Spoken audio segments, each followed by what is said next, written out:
गर्मियों की दोपहर में गांव के चौराहे पर कुछ किसान बैठे हुए थे। उन सबके चेहरे पर चिंता और थकान झलक रही थी।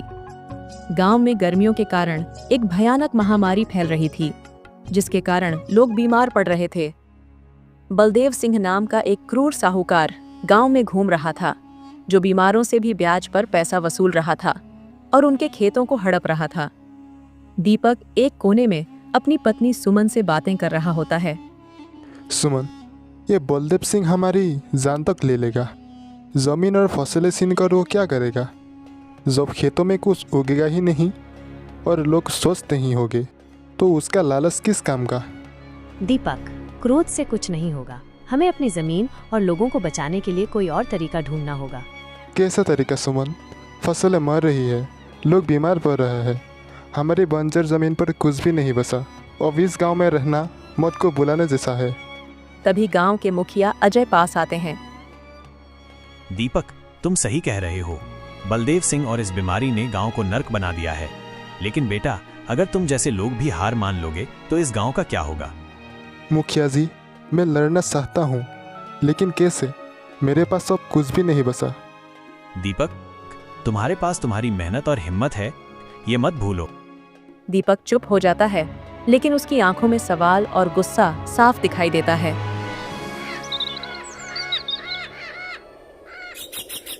अगले दिन दीपक थका हुआ जंगल के किनारे बैठा था। उसके चेहरे पर चिंता की लकीरें थीं। अचानक उसे पेड़ों के पीछे से किसी के चलने की आवाज आती है। एक बूढ़ा व्यक्ति धीरे धीरे दीपक के पास आता है। क्या सोच रहे हो बेटा? आप कौन हैं और इस वीरान सी जगह में क्या कर रहे हैं? मैं एक मुसाफिर हूँ, लेकिन तुमसे ज़्यादा खोया हुआ नहीं। लगता है तुमने जिंदगी से हार मान ली है। हारता वही है जिसके पास कुछ बचा ना हो। मेरे ज़मीन बंजर है, मेरा परिवार और गांव में लोग बीमार है और साहूकार मेरा सब कुछ छीनने पर तुला है। अब हार ही एकमात्र रास्ता है। हारने वाला नहीं, लड़ने वाला दुनिया बदलता है। तुम किसान हो और किसान के हाथ में धरती को बदलने की ताकत है। ताकत? मेरी ज़मीन सूखी है, उसमें कोई ताकत नहीं बसी और लोग भी बीमार हैं। तो ताकत मैं दूंगा। ये लो 3 बीज।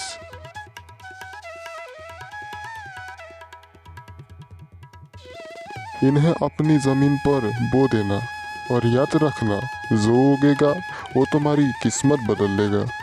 ये बीज क्या करेंगे? ये कोई जादू है?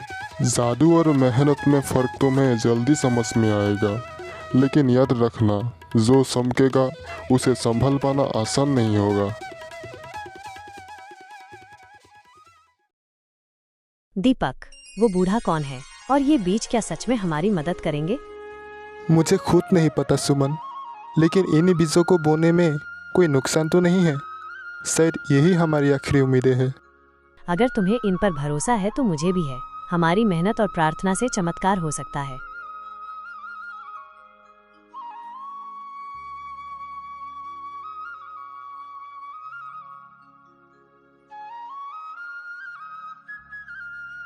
दीपक और सुमन ने बीज बोकर एक दूसरे की ओर देखा। उनके चेहरे पर उम्मीद और डर का मिश्रण था। अब हमें इंतज़ार करना होगा। ये बीज क्या करते हैं, ये आने वाले समय ही बताएगा।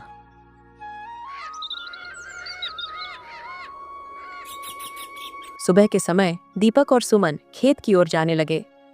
जैसे ही वह खेत के पास पहुंचे, उन्हें कुछ अजीब सी चमक दिखाई दी। जमीन से छोटे छोटे चमकीले पौधे उग आए। ये पौधे रात के तारों की तरह चमक रहे थे और उनसे एक मीठी उपचार वाली सुगंध आ रही थी। दीपक, ये क्या है? हमारी जमीन तो बंजर थी और बीमार थी, लेकिन ये पौधे कैसे उगाए?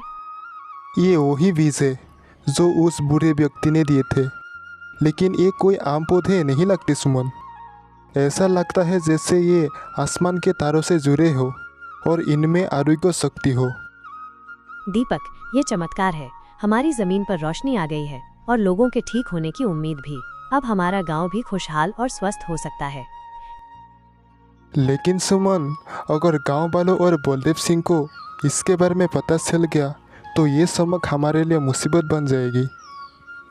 हमें सचेत रहना होगा दीपक, लेकिन सच को ज्यादा दिनों तक छुपाया नहीं जा सकता। अगले दिन गांव के लोग खेत के पास जमा हुए। सभी चमकदार पौधों को देख रहे थे। उनकी आंखों में आश्चर्य और खुशी थी।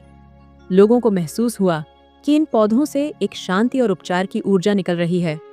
लेकिन भीड़ के बीच बलदेव सिंह के एक आदमी ने यह सब देखा तो वो तुरंत बलदेव सिंह को खबर देने दौड़ा। दीपक भाई, ये पौधे कहाँ से आए? ये तो चमत्कारी लगते हैं और इनमें उपचार की शक्ति है। अरे भाई, ये भगवान की देन है। मैंने बस मेहनत की और ये उग गए। अगर ये पौधे हमारी ज़मीन पर भी उग जाए और इनसे उपचार मिल जाए तो हमारी किस्मत बदल सकती है। दीपक, तुम्हारे खेत ने उम्मीद की नई किरण दिखाई है, लेकिन तुम्हें सावधान रहना होगा। बलदेव सिंह तक ये खबर पहुंची तो वो इसे तुम्हारे हाथों से छीन लेगा और अपने लालच के लिए इस्तेमाल करेगा। दीपक कुछ कहने ही वाला था कि दूर से बलदेव सिंह और साथी आते हुए दिखे। बलदेव सिंह अपने आदमियों के साथ खेत पर पहुंचा। तो ये है तुम्हारा चमत्कार। मेरी जमीन पर ये जादू उगाकर तुमने मेरी आंखों में धूल झोंकने की हिम्मत की। जमींदार साहब, ये ज़मीन मेरी है। मैंने इसने अपने खून पसीने से खींचा है। इन पौधों पर आपका कोई अधिकार नहीं है और ना ही इनकी उपचार शक्ति पर।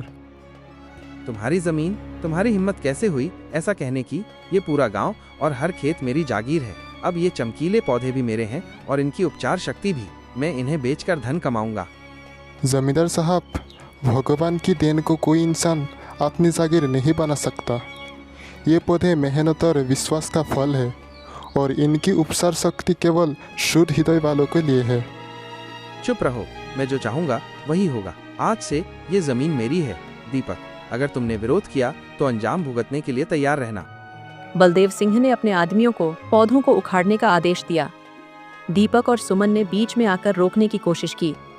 गांव वाले दीपक का साथ देने आए। जमींदार साहब, ये अन्याय है। गरीबों की जमीन और उनका स्वास्थ्य छीनने से आपको कुछ नहीं मिलेगा। मुझे सोना मिलेगा, समझे? ये पौधे कोई आम चीज नहीं है। मुझे इनकी चमक से खजाने की गंध आ रही है और इनकी उपचार शक्ति से मैं अमीर बनूंगा।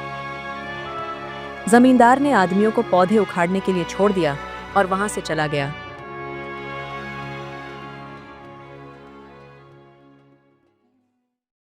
दीपक और सुमन घर के आंगन में बैठे थे।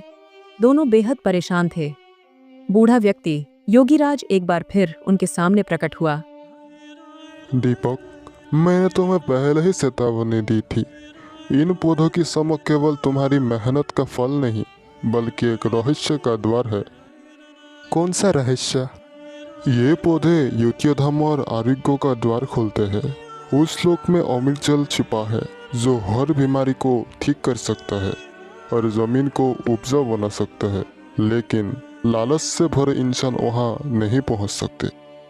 अगर ऐसा है तो बलदेव सिंह वहां भी पहुंचने की कोशिश करेगा। हमें क्या करना होगा? तुम्हें युद्धधाम का द्वार खोलना होगा, लेकिन याद रखना, जो वहाँ जाएगा उसे अपने मन की सच्चाई का सामना करना होगा। दीपक और सुमन ने एक दूसरे की ओर देखा। उनके चेहरे पर डर और हिम्मत दोनों ही झलक रहे थे। वो जानते थे कि अब उन्हें बलदेव सिंह से टकराना ही होगा। योगीराज दीपक और सुमन को खेत में ले आते हैं। पौधों की चमक पहले से तेज हो गई थी। दीपक, समय आ गया है। इन पौधों की चमक युद्धधाम का द्वार खोल रही है। तुम दोनों को वहाँ जाना होगा, लेकिन याद रखना, अमृत जल तक पहुँचना आसान नहीं होगा। लालच और भय तुम्हारे सबसे बड़े दुश्मन बनेंगे। अगर इसमें हमारे गांव की बंजर जमीन को जीवन मिल सकता है और हमारे लोग स्वस्थ हो सकते हैं, तो हम इस परीक्षा के लिए तैयार हैं। हमने अपनी मेहनत और सच्चाई से यहाँ तक का सफर तय किया है। अब हम पीछे नहीं हटेंगे। बूढ़े व्यक्ति ने मंत्र पढ़ा।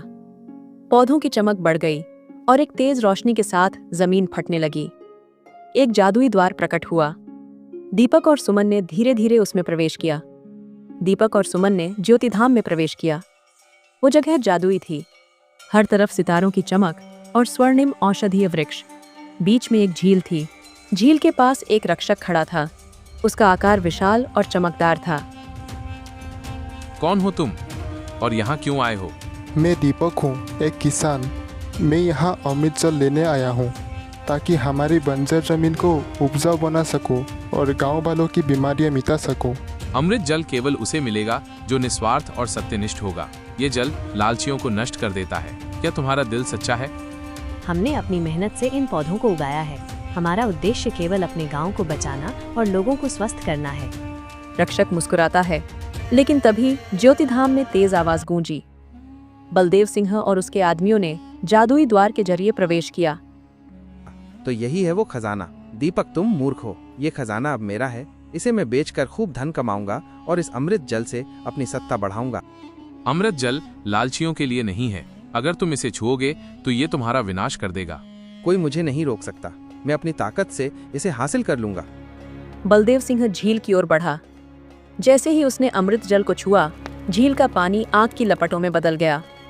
बलदेव सिंह और उसके आदमी चीखते हुए नष्ट हो गए। दीपक और सुमन ने भयभीत होकर सब कुछ देखा। देख लिया, लालच का यही अंजाम होता है। हमने देखा और समझा भी, लेकिन हमारा उद्देश्य केवल अपने गांव की भलाई है। क्या हमें अमृत जल मिलेगा? तुमने अपनी सच्चाई और निस्वार्थ से इसे पाने का अधिकार अर्जित किया है। रक्षक दीपक को एक सुनहरी मटकी में अमृत जल देता है। दीपक और सुमन वापस गांव लौट आए। उन्होंने अमृत जल अपनी जमीन पर छिड़का। देखते ही देखते बंजर जमीन पर हरियाली फैलने लगी। खेतों में फसलें उगने लगीं और गांव के बीमार लोग भी स्वस्थ होने लगे।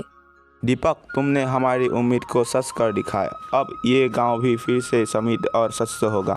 ये हमारी मेहनत और सच्चाई का फल है। हमें तो बस अपनी ताकत पर भरोसा करना था और ये भी समझाना था कि लालच से कुछ नहीं मिलता, लेकिन निष्ठा हमेशा रंग लाती है। गांव के लोगों ने दीपक और सुमन को धन्यवाद कहा। गांव में हर कोई खुश था। दीपक और सुमन खेत के पास थे।